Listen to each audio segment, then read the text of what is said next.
One thing is for certain is that in life, you cannot avoid the storms. They are going to happen. Your kid's going to have a meltdown. You're going to have a fight with your spouse. Those things are going to happen. We can't avoid them, but we can prepare for them and we can get through them with minimal damage.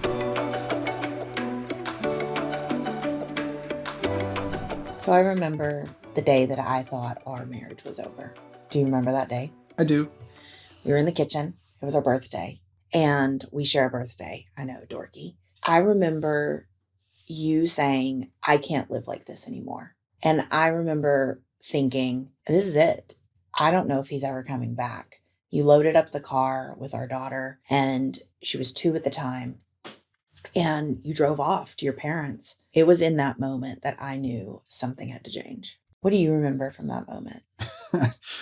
I remember all of those facts as well. You know, that I did say, I can't live like this anymore. I remember being sad. I remember being angry, frustrated that we couldn't figure out what was going on. Yeah. I also had no intentions of divorcing you. That wasn't the intent of my I can't live like this. So I remember that part differently. Yeah. I think you took it differently. Yeah, I remember very clearly saying, well, are you in or are you out? And you being like, I guess I'm out then. Yeah. And you walked out the door. And so with my past of multiple divorces in my past, I definitely, not from myself, but just I thought that that's what was going to happen. That's how you grew up, is what you're saying. And so, to say that we were barely surviving as a family would be an understatement. Yeah. On today's episode, I really want us to dive into what we call surviving the storm and creating a ride the storm plan. Because one thing is for certain is that in life, you cannot avoid the storms. They are going to happen. Your kid's going to have a meltdown. You're going to have a fight with your spouse. Those things are going to happen. We can't avoid them, but we can prepare for them and we can get through them with minimal damage. Yeah, I like that. Yeah. And so that's what we're going to be walking through today is a 4-step plan using the Calm the Chaos framework that we've already talked about in the last episode. And we're going to show you how to create a plan for surviving the storm when you're in the middle of the most challenging moments, whether that be a fight over electronics, a fight with your spouse, or your kid is calling you all sort of names, saying, I hate you, breaking dishes, you name it. This is what you're going to use to get through it. Yeah. And what I really like about the Ride the Storm plan is how you can get through it and still remain connected as a family. Mm-hmm. And yes, the blow up happened, some of that's inevitable, but you can still come out on the other end as a family. Absolutely. So, a lot of parenting methods out there talk a lot about best case scenarios. And this is how to create a family that works together and how to use growth mindset and how to teach self-regulation. But if your family is in survival mode, if your kids do not feel safe, if you don't feel safe, if it's a constant battle 24/7, you can't access all that great knowledge and information that you've been learning and that you've been trying to, and then you end up feeling like a failure. So let's take us back to that stage of life. I want to talk about this survival mode and being in the survive the storm stage. What are the signs that let you know that they are clearly in survival mode? For us, we were fighting over how to parent, right? Constantly. But we were fighting over everything. We couldn't talk about anything, not just parenting, but we weren't connecting. I wasn't showering. I mean, I would go weeks without showers. Yeah. During even myself, during the hardest time, it never felt like there was a safe moment for me to bow out for the 10 minutes it needed to clean myself. I remember, I don't even know if I told you this. I remember going to work and I knew I didn't smell good, right? And my boss was like, hey, can we talk? And he brought me into his room and he said, hey, I know things are hard at home, but, I need you to shower, right? What can we do to help you? And I was like, I don't think I've ever heard this story. I will go home and do it right now. And he's like, whatever you need, we support you. It's just, it's affecting other people now. So you have to take care of it. And so I left work and went home and showered because the kids weren't home. Wow. I didn't know that story at all. Wow. So yeah, it was that, and obviously through the computer we can't tell if people have showered or not. But Sometimes, like you get the little Linus lines that are yeah. happening.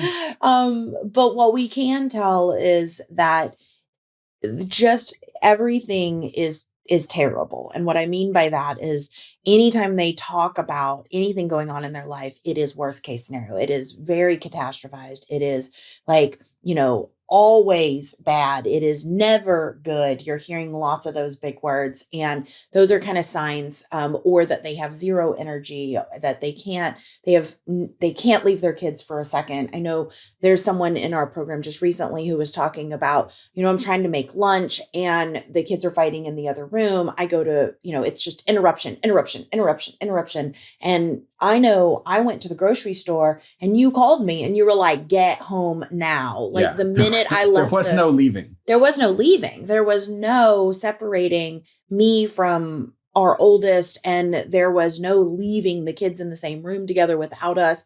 It was just constantly walking on eggshells and constantly waiting for that next big explosion to go off. And so I know if you're in that place right now, I want you to know first and foremost that you're not alone, that you're not failing because your family's in this situation. And there is a path forward. And we're going to walk through that path today. We call this stage, we've said it already, is the survive the storm stage. It's stage 1. And we like to say that in this stage, you are a determined survivor. And your challenge, your number one challenge, is to get everyone to safety, including yourself. It isn't about fixing. It isn't about solving. It isn't about minimizing the behavior that you're seeing. It really is about getting everyone to safety. And that includes physical, emotional, and mental safety as well. So I remember an incident, the day that we're talking about, where I was like, I'm outie. Yeah.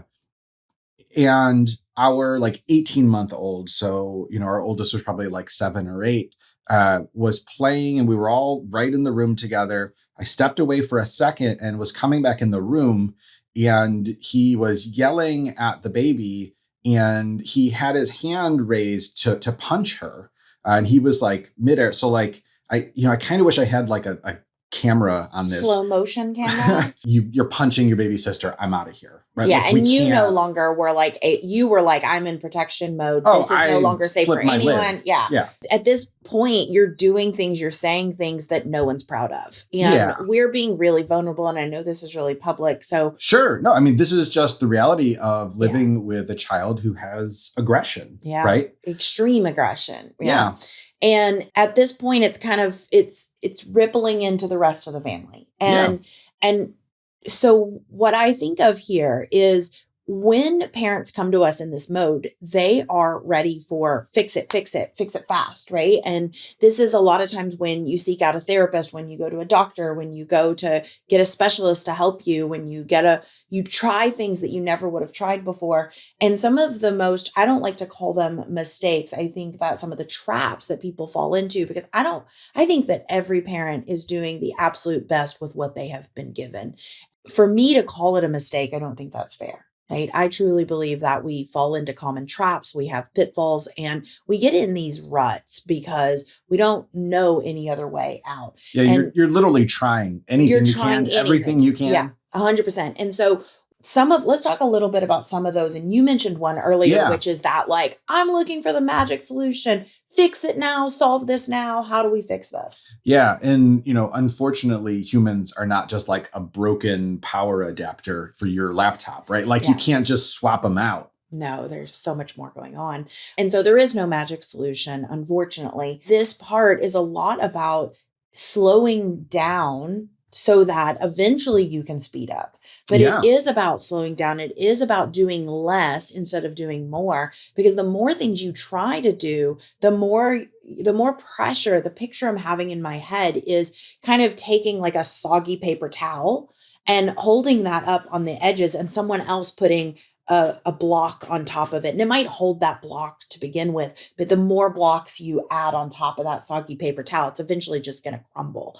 And that's what you're doing when you're in survival mode and you're trying to add on new strategies, new solutions, new fixes.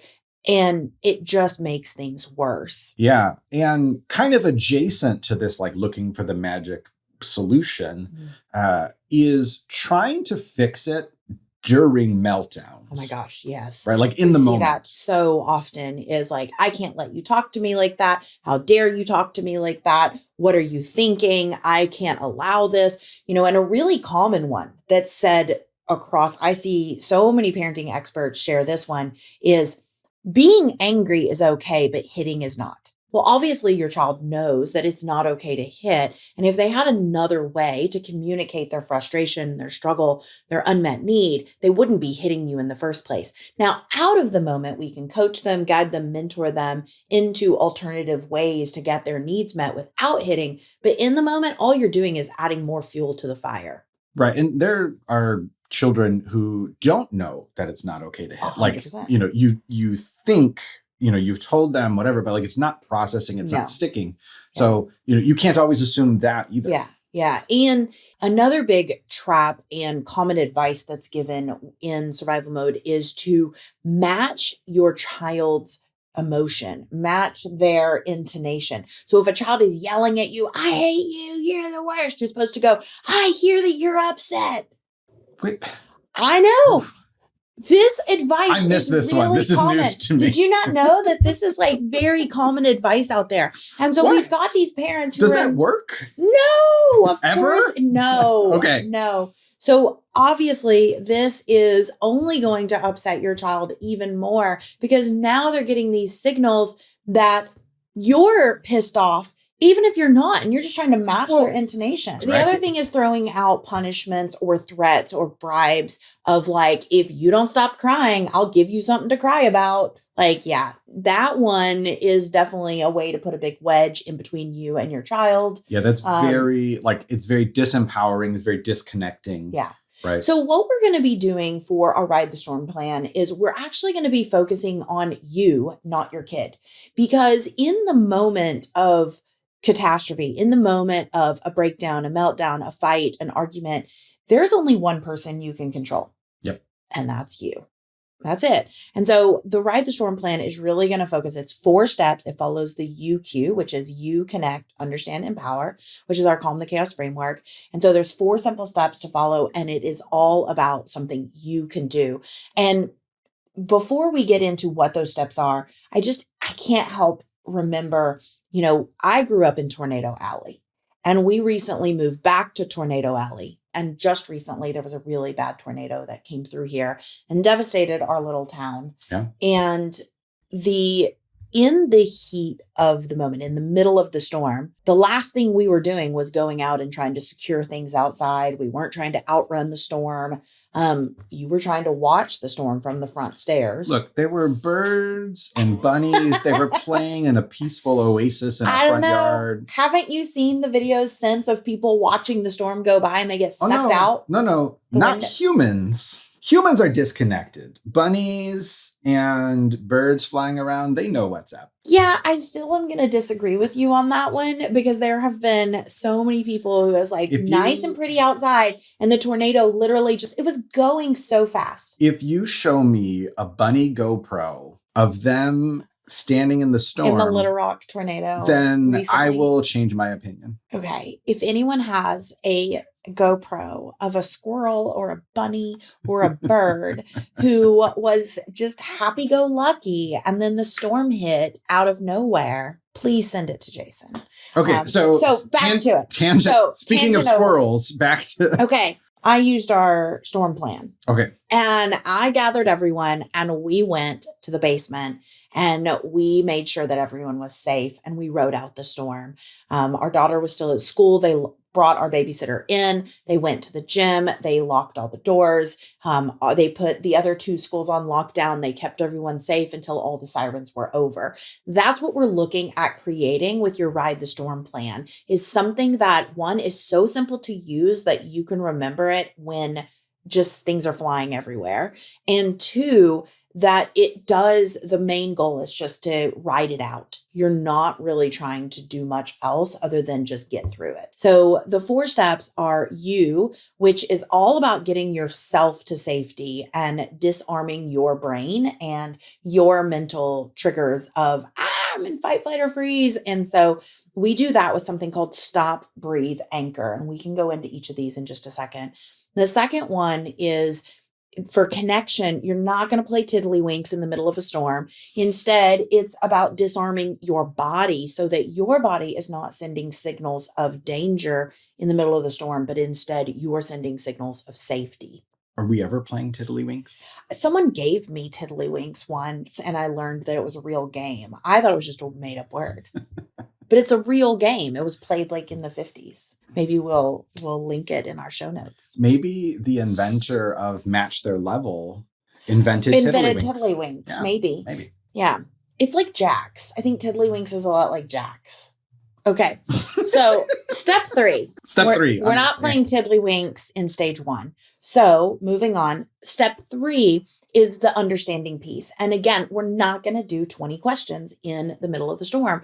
We're not going to be asking our kids, why is this happening? Why are you doing that? What's going on? Tell me more. Can you explain this? Instead, it's a knowing. And it's you getting curious. We call these get curious shifts. And we'll go into what these are. We've got 2 really powerful ones to remember when you're first starting out. And the last one, the empower piece, is actually a little interesting because it's not done in the heat of the moment. It's actually done once the storm passes. So let's talk about what it looks like when your kid is yelling, I hate you, or they're throwing the remote at you, or they're not getting out the door in the morning. They're not waking up for school. They're not going to bed. Let's walk through the ride the storm plan, those 4 steps. The U piece, right? Creating your own safety, the stop, breathe, anchor part of the show. One of the things that we say is like in the middle of chaos, our tendency is to jump in and to fix and to go and to say. And I'll hear from parents so often, if I don't jump in, my kids are going to obliterate each other. And we're not talking about doing 10 minutes of yoga. We are talking about literally stopping and planting your feet into the ground just for a split second so that you can disarm your own brain. Because here's the thing, if you don't disarm your own brain and you go into a situation, high stress, high alert system, then you're not going to be able to help your kids. Yeah, your primal instincts take over, right? Yep. Your breathing gets shallow. All the blood starts rushing to your extremities so that you can run or catch or, fight your way out of the situation. 100%. And so you have to stop yourself, take a big, deep breath. And one of our favorites is the hand to heart breath, just putting your hand over your heart and really just taking a big, deep breath in once and letting it out. And then anchoring yourself in something that is going to tell your brain you are safe. Things are okay. This is just a moment. Yeah. And I think the secret sauce of SBA or Stop, Breathe, Anchor is really taking that second. And you're not doing 10 minutes of yoga. You're not doing a meditation in the moment, right? But you're just taking a second, like taking that deep breath, telling your body you're going to be okay. It's safe. And setting that intention for how you want to show up in that moment. Yeah, 100%. So then moving on to step 2 is connection, is really about paying attention to your own body. And there's some amazing research by John Gottman about the positive 5-to-1. For every 1 negative interaction that you have, you need 5 positives. Well, this research was done with couples and what makes happy couples. And it was done even in conflict. And so in the middle of the storm, it's about what signals are you sending out? Are you sending out more positive signals of safety or are you sending out signals of danger? So the easiest way to do this is if you're listening right now, just check your jaws.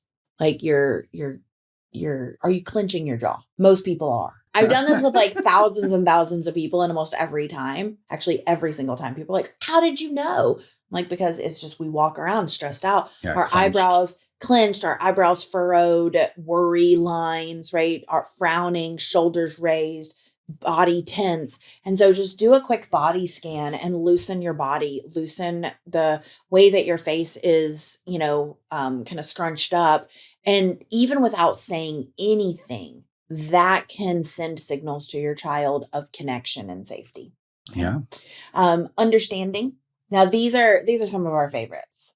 This gives you a chance to sing again. So for understanding, as we said, It's too much pressure. it's too much pressure. All right. As we said, we cannot go into a situation like this asking 20 questions. So instead, it's about staying curious. Why is this happening? What is happening?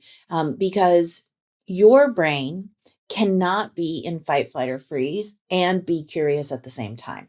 So when you can shift into a curiosity mindset, it really does take you out of that survival mode, and it allows you to just be present in the moment with what's happening. And so we have two really important shifts. So all behavior is communication is one that if you've been doing research for a while or on this journey for a while, you've probably heard before, but it's this idea that what you see is just the tip of the iceberg and that there is so much more behavior going on under the surface. And that when we see our kid who is screaming and yelling and fighting, they're really saying, I need you. I have an unmet need. There's something else going on here, and I don't know how to tell you.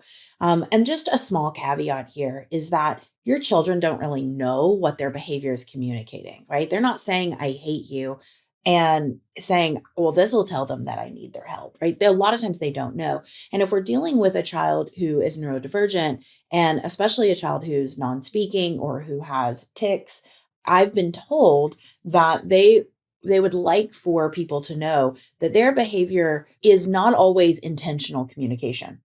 So what that means is they may not want the tics to be happening. They may not want the behaviors, the stims to be happening, but they do. But it's still a sign that they're feeling something, that something's going on, and that there is a misfire, and to pause and listen and pay attention to what's going on, but to not interpret it on your own. And I think we can expand that out to all children. Don't make an assumption about the behaviors you're seeing. Yeah.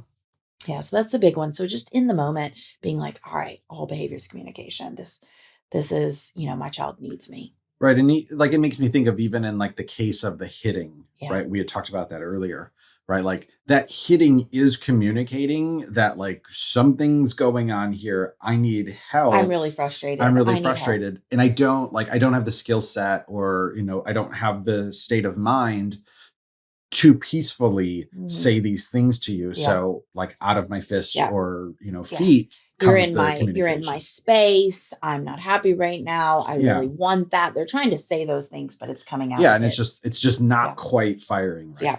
And I want to just, for anyone who's like, man, these people just let their kids hit them. No, that happens out of the moment, right? We're going to be talking about that in other episodes and in other stages about how you actually handle and how you actually help your child develop the tools they need. But in the moment and in the heat of everything. And everything we're saying in this episode is about being in the middle of the storm. Just that big storm. As we were developing this, we were trying to think about this concept of like not taking things personally. Yes, because when we take things personal, that's when there's resentment and anger and frustration. And when we feel anger, resentment, frustration, then we can't help but act in a way that is, how dare you? What's wrong with you? Why'd you do that? And we're not going to be as supportive and calm and connecting. Sure. So as we were coming up with this, it really reminded me of the Carly Simon song, You're So Vain, right? Like you probably think this song is about you, but it's not about you. No. Right. Yeah. Not in parenting. Yeah.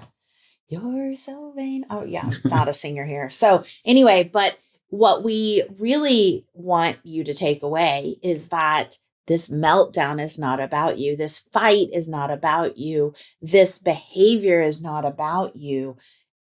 It doesn't have to mean anything. We attach so much meaning to it. And I feel like we've gone beyond just it's not about you. And it's like, it doesn't have to carry so much meaning. And so this understand piece is either remembering in the moment, like, okay, this behavior is not about me. All right. Like they're struggling and I can remember that. Or this does not mean that they're going to, live on the side of the road when they're an adult and they're 3 right now. Right. And this does also, there's something else going on here. So remembering one of those things in the heat of the moment is really powerful. Yeah. And I think there is a caveat here, right? Because this is a pretty powerful mindset shift, right? If you guys are in the thick of the storms or you're in the heat of it, right? Hearing like, oh, well, you don't have to make this mean anything. You could take that and get pretty upset about that. Yeah. So as with everything we're saying, like if this resonates with Yeah. you, like take it home. If you're not ready to hear it yet, right? Like Come back to it. you might need to come back to it later, Yeah. right? Just let it be for the moment. Yeah. And then come back to it when you're ready. Yeah. And this is about taking what you know about your unique family and making it work for you as well. Yeah, absolutely. Yeah. So that brings us home to the fourth step, which is empowerment. And when we deal with behaviors, when we're dealing with fights with our kids, when we're dealing with battles over electronics, when we're dealing with a kid who won't do homework, when we're dealing with siblings fighting all the time and fights over electronics, what does this look like when we're celebrating the small steps? It's hard sometimes, right? Because It sometimes is. the storms involve holes in walls or broken furniture or, Yeah. And it feels like it's never going to get better. Yes. And it feels like nothing's working. Yeah. And when you're in that place, you most likely are focusing on all the things that aren't going your way. And now I know for me, one mantra or catchphrase or whatever is like everything's working out in your favor. Yeah. Right. So that's a hard one for a lot of people, though. I know. That's talk about mindset shifts. Yeah, that's a big one. When you can kind of keep this in the back of your mind of like everything's working out in my favor, it helps you see the silver lining. It helps you see how far you've come, right? Maybe this storm lasted just 5 minutes less than the last storm. Yeah. And I think for me, when I was in this stage, there's no way that everything working out in your favor would have worked for me. I would have been like, yeah, see your way out the door, mister.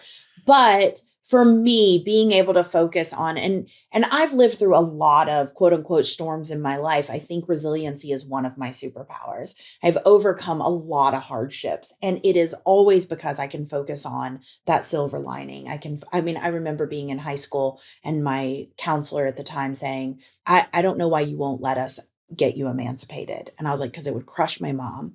And here's the things that are going well right now. Here's the things that are working. And it's not toxic positivity. It's not ignoring the fact that things aren't going well, but it is looking for, okay, this is baby steps. This is a baby step, because that becomes your anchor. It's like, okay, we are making forward progress here. There is something to latch on here. It is not all devastation. Yeah. And when you can put your focus on what comes next, what are we doing, right? You can find that tiny next step. Yes. Yeah. And so talking about tiny next steps, something that we believe here at Calm the Chaos is that it is not about getting it perfect. It is about taking things one baby step at a time. And you don't have to have it all figured out. You don't have to get it 100% right. But as long as you are taking these teeny tiny action steps that are so simple, it's impossible to fail, then you're going to, down the road, you're going to look back and be like, wow, how did we get here? Right? Because it's slow progress at the beginning.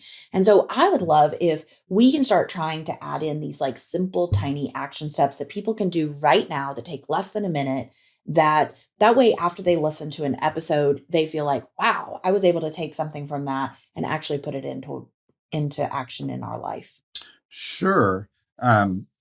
There's just a giant blank here for this episode because you're throwing a curveball here. But for me, I would say probably like just the hand over heart breath is a really powerful one.